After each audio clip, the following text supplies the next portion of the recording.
So siguro 2 oras, 3 oras na ako nandito sa Ibaan. Hindi ko naman to pwedeng iwanan dito kasi nasa tabing kalsada. Wala, hindi talaga mag-start. Ayaw na talaga. Wala talagang pumapasok na gasolina sa may fuel rail. Testing ulit natin mga par. Ay, nakulo na. Mag-start ka na. Yun, nag-start. Uwi na to. So yun mga paps, tumirik na ulit tayo. Grabe ka na Luna. Yun, walang pasok na. Bakit walang ano kapon? Gas. Sinubukan din yung mga wiring sa loob. Ah. Pero yung ano, fuel pump ayos naman. Okay naman. Protect mo din yung ano, marami kasing putol dugtong yung wiring. Baka sa wiring sa uming relay nga yun, ano? Baka main relay, baka hindi nagpa-prime.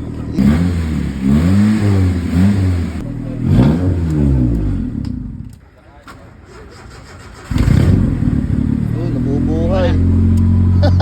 Ano kayo yun? Uwi ko na kaya din ngayon, ano? Yun mga paps, bali main relay nga daw ang problema. Ngayon, naiuwi na natin to. Gawa ng baka uminit pa yung main relay. Iwanan ko muna si Blaze dito. Tapos iuwi ko na si Luna. Gawa ng pag nag-init daw itong itong main relay na yan. Eh, mamamatay. So, kailangan natin iuwi guys. So ayun mga paps, bali iuwi na nga pala muna natin si Luna sa Lipa. So ayan, ayos-ayos naman siya malakbay, napaka-smooth. Eh sana hindi mag-init yung main relay. Pag daw nag-init yun ay possible daw na mamatay ulit ito. Tapos ang kailangan lang daw gawin ay ipahinga, palamigin daw yung main relay. So bali nasa Ibaan na tayo ngayon, going to Lipa na. So sana hindi tayo mamatayan sa daan. Kasi yari talaga tayo pagka nangyari yun mga paps. So yun mga paps, kakasabi ko lamang biglang namatay na naman sa takbo si Luna. So try natin palamigin tong main relay. Ayan. Buti na lang hindi saktong na-overtake ako. Kundi yari talaga, pag-apa ko ng gas wala na eh. Buti na lang naitabi ko pa ng ayos kasi sakto mo overtake ako, biglang namatay. So palamigin muna natin tong main relay. So yun mga paps, nahugot na natin yung main relay. So hihipan-hipan muna natin, medyo mainit yan ng konti. Konti lang naman, hindi naman siya yung sobrang init. Ayan. So ito ang kailangan palitan eh. So yung mga paps, medyo hindi na siya mainit. Try natin ibalik. So hindi ko na ibabalik muna tong case. So sana mag-start, kinakabahan ako. So yan mga paps, naibalik na natin yung main relay. So try natin start mga paps.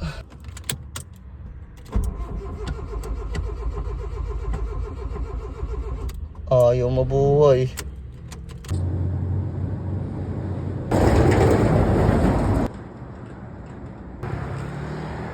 Testing ulit natin mga par. Ay, nakulo na. Nag-start ka na. Yun, nag-start. Uwi, ano to? Uwi, ano to?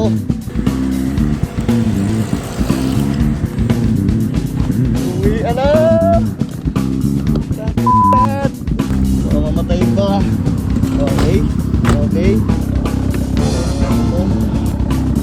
Mag-start siya. Okay, wala na iwan. Tara na. Mamatay pa. Let's go. So yun mga paps, here we go again. Tumirik na ulit tayo dito sa may Ibaan pa rin. Pero lagpas na tayo ng bayan ng Ibaan. Another 30 minutes na naman, nagpapahinga na naman tayo. Grabe ka na Luna. So, ayan. Mabuti nandito tayo sa may tapat ng ilaw. Another 30 minutes na, magpapalamig na naman tayo ng main relay tsaka ng makina. Okay, nakalis na ulit natin. So, papalamigin na ulit natin ito mga paps.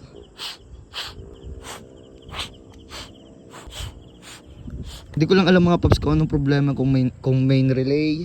Yon, yung main relay na yon. O kaya sa mga linya ng gasolina, baka barado na. So pag naiuwi ko talaga to, baka pa home service ko na lang talaga.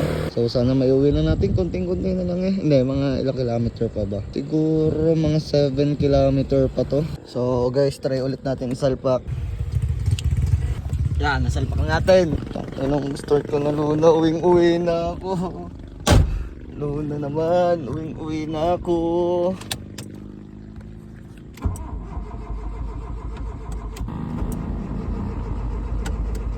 So yun mga paps, bali, wala. Hindi talaga mag-start si Uno. Ayaw na talaga. Wala talagang pumapasok na gasolina dun sa may fuel rail. So ngayon, paparescue na tayo. Gawa na hindi ko naman to pwedeng iwanan dito kasi nasa tabing kalsada. So siguro 2 oras, 3 oras na ako nandito sa ibaan. So ngayon naghahanap ako ng re-rescue. Papahatak na natin hanggang Mabinili pa lang naman. Malapit na lang yun dito, mga 7 kilometer na lang. So uhaw na din ako. Gutom na uhaw pa. Hindi ako napagdala ng tubig. Wala ako ngayon pumunta sa Shell kanina sa Batangas, nakamotor lang ako kaya hindi ko nadala yung Aqua Plus natin. Yun, waiting lang ako. Nag-post na din ako sa page na nagpaparescue ako, sana may sumagot. Si Bossing tumigil pa dito. Nadaan lang tayo, nakilala tayo ni Bossing. Ayan, so nagchat-chat si Bossing ng mga tropa din. Baka may help tayo. So yun mga paps, may nagpadala sa atin ng tubig. Hindi na lang natin na-videohan, nakalimutan kong i-video. Maraming salamat po sa tubig. Kaya may tumigil pa din eh. Nadaanan din tayo. Di boss mag-start?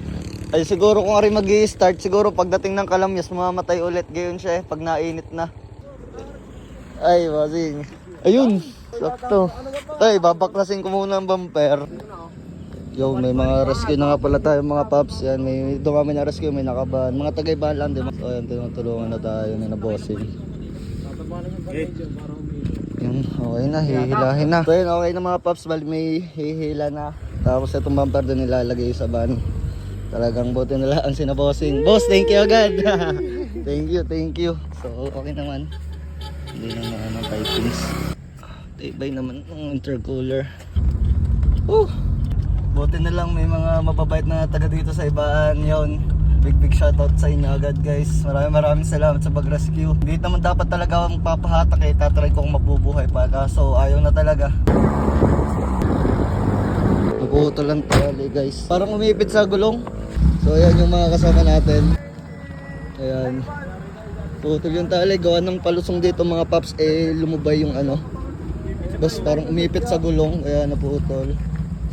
Ayan, konti na lang. Pa-shoutout namin team. Ayun, shoutout boss. Ano yan? Anong ano yan boss? Sa basketball ba yan or ano? Sa basketball. Basketball nga. Ayun. Yun, shoutout sa Amcon. Ayan. So yun mga paps, game na ulit. Bali, ara naman ipuro paahon na. So hindi naluluboy ang tali na re. Tapos yung van kasama natin sa likod. So yun, big shoutout sa Team Amcon. Ayan, yun yung mga tumulong sa atin. So team down nila yung sa basketball. Ayun, grabe. Buti na lang yung mga magandang loob talaga dito, mababait dito sa Ibaan, Batangas. Pero di biro mga paps ha, napakalakas ng kotse na yan. Ano ba to, Nissan Sentra? Grabe, lakas ng Sentra. Ahon na eh. Basta ahon na yun, hindi lang halata sa video pero maahon din yung part na yun. Wala nang 1 kilometer mga paps. Grabe, uwi na ako. Tapos yung motor ko nasa Shell Batangas pa, babalikan ko pa yun doon. Boss, atak mo na. Naputol ulit mga paps yung tali. Bali, tutulak na lang namin. Training natin ito bukas. Ayan. Boss, ako sasakay na para ano, makakontrol ko ng ayos.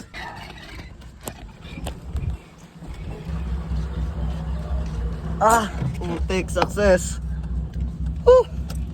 Yan mga paps, nakarating na kami dito sa bahay. So, syempre, nag-rescue sa atin, may tumulong sa atin. Hindi naman sila nahingi ng bayad, pero bibigyan ko ng konting panggas, tsaka magbibigay tayo ng sticker sa kanila. So yan guys, Kermit Philippines, tsaka itong Landian Nights, bibigay natin ka na Bossing. Boss, maraming salamat sa inyo. Boss, aray, sticker. Sino yung nakaban kanina? Kanina yun, boss. Boss, aray, kau na mo. Thank you. Aray pa, Landian Nights. Ayan. Aray pa, boss. Ayan. Boss, aray din. Thank you, boss. Wait lang Bossing, bibigyan natin ng konting panggas eh, nabala kay. Boss, thank you na marami sa inyo. Sige boss, ako nang bahala dyan. Thank you talaga sa inyo. Boss, thank you very much. Ayan, thank you ka na Bossing. Lifesaver ang mga yan. At ikaw naman Luna. Grabe ka naman. Sobra ka naman Luna. So yun guys, nakauwi na ako. So yun, big shoutout kay una kay Boss Ron Performance. Ayan, sa ating tuner, gawa ng siya yung unang nag-rescue sa atin sa Michelle. Napatakbo niya yung kotse kaso may problema nga yung main relay natin. Yung big shoutout din sa nagdala sa atin ng tubig. Ayaw magpakilala eh. Ayaw din magpa-video nun. At nakalimutan din natin videohan. Ayun, 3 sila nun nakamotor. So, big shoutout. Yun. So, ang problema yung motor ko nasa Batangas City. Babalik pa ako ng Batangas. Grabing pagod to mga paps. Pero at least nakauwi na natin si Luna. At bukas, iba pa home service natin to kay Kuya Benson Auto Works. At buo din naman to ni Kuya Benson. Talagang nagka-problema lang yung main relay niya o kaya yung mga hose siguro brado. Dahil sa tagal na naka-stuck dito sa parking. Kasi hindi ko naman nagagamit talaga si Luna eh. At gawa ng, wala naman tayong paggagamitan. Wala naman mga tambay pa, ganyan. So, kung kailan naman lagi tatambay, yun, tsaka pa siya nagkakaproblema. So, sana maayos na talaga to, wala nang maging problema. So, yun mga paps, bali hanggang dito na lang muna. So, maraming salamat talaga sa lahat ng tumulong. So, yun, paano mga paps, hanggang dito na lang muna. Peace out.